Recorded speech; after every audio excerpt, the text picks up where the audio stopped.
Surprise. Who knows better about surprise than Japan?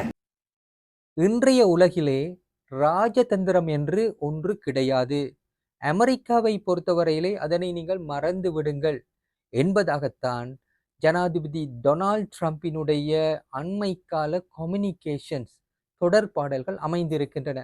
அதற்கு நல்ல உதாரணம் இன்றைய தினம் ஜப்பானிய பிரதமர் சானா டகாச்சியை அவர் வாஷிங்டனிலே சந்தித்த பின்னர் இருவருமாக ஊடகவியலாளர்களை சந்திக்கிறார்கள்.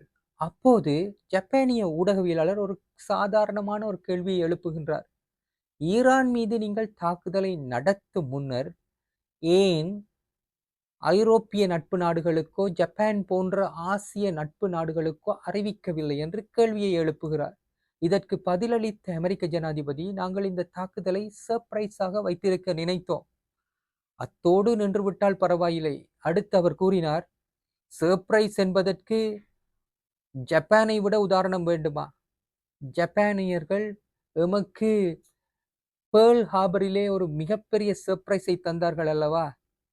அப்படி என்று ஜப்பானிய பிரதமர் பக்கத்திலே உடன் இருக்கத்தக்கதாக கூறும்போது ஜப்பானிய பிரதமருக்கு அது ஒரு மிகப்பெரிய ஒரு எம்பாரசிங்காக மாறிவிட்டது.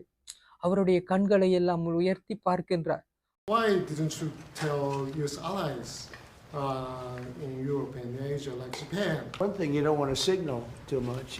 When we go in, we went in very hard, and we didn't tell anybody about it because we wanted surprise. Who knows better about surprise than Japan?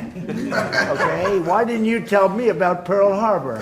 Okay? உண்மையிலே இதனை மிகப்பெரிய ஒரு ராஜதந்திர இக்கட்டு நிலை, அன்றைய ராஜதந்திரமா ரீதியிலே ஒரு ஏற்பட்ட ஒரு மிகப்பெரிய சோதனை என்று கூட பலரும் வர்ணித்து இருக்கிறார்கள். உண்மைதான். ஏனைய ஜனாதிபதிகள், ஒபாமா போன்ற ஜனாதிபதிகளிடம் இதை எதிர்பார்க்க முடியாது. மிகவும் டீசெண்டாக நடந்து கொள்வார்கள்.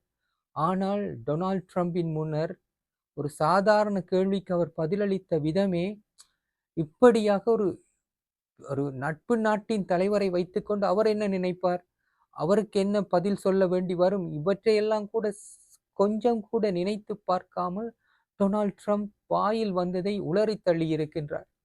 அதாவது உங்களுக்கு தெரியும், 1941ஆம் ஆண்டிலே பேர்ல் ஹார்பர் மீது ஜப்பான் குண்டு வீசி தாக்குதல் நடத்தியது. அந்த தாக்குதலிலே 2000க்கும் மேற்பட்ட அமெரிக்க படையினர் கொல்லப்பட்டார்கள். அந்த தாக்குதல் தான் அமெரிக்காவை 2ஆம் உலக யுத்தத்திலே நேரடியாக தலையிட வைத்ததாக கூட பல கருத்துக்கள் வெளியாகி இருக்கின்றன.